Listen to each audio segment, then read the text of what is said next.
جب کسی کے دل کا دروازہ آپ کے لیے بند ہو جائے تو اسے کھٹکھٹا کر اپنی عزت نفس نہ گرائیں، کیونکہ ڈھونڈنے سے وہ ملتا ہے جو بچھڑ گیا ہو، وہ نہیں ملتا جو بدل گیا ہو۔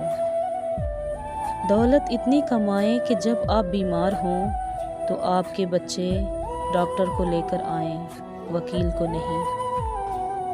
دنیا کا سب سے وزنی کاغذ طلاق کا ہے، جس کا وزن صرف عورت ہی نہیں بلکہ اس کا پورا خاندان اٹھاتا ہے۔ بیٹی کی شادی وہ واحد خواہش ہے جس کے پورا ہونے پر باپ رونے لگ جاتا ہے۔ شوہر کو اتنا اچھا ہونا چاہیے کہ بیوی دعا کرے کہ میری بیٹی کو بھی آپ جیسا ہمسفر ملے۔ جب اللہ کسی بندے سے خوش ہوتا ہے تو اسے 5 وقت کا نمازی بنا دیتا ہے۔ ہم میں سے وہی زندہ رہے گا جو دلوں میں زندہ رہے گا، اور دلوں میں وہی زندہ رہتے ہیں جو خیر بانٹتے ہیں اور آسانیاں بانٹتے ہیں۔ صاف نیت سے مانگا جائے تو رب کریم نصیب سے بڑھ کر دیتا ہے۔ میں نے بدتمیز لوگوں سے تمیز سیکھی ہے، باتونی لوگوں سے خاموشی سیکھی ہے، بے ادب لوگوں سے ادب سیکھا ہے۔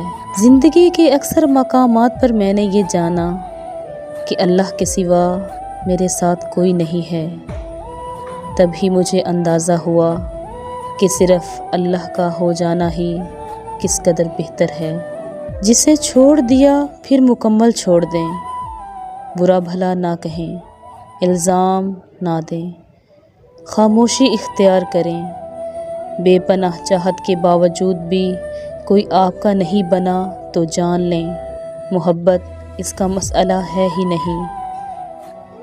روکنا تو دور، سوال بھی مت پوچھیں کہ وہ دور کیوں ہوا، اتنی ہی سزا بہت ہے۔ کم بولنے والا لڑکا اور زیادہ بولنے والی لڑکی ایک مکمل جوڑی ہوتی ہے۔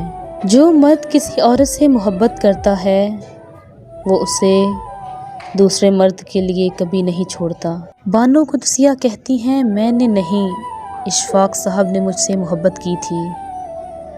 محبت ہوتی ہی وہ ہے جو کسی عرفہ اعلیٰ انسان کو کسی گرے پڑے سے ہو۔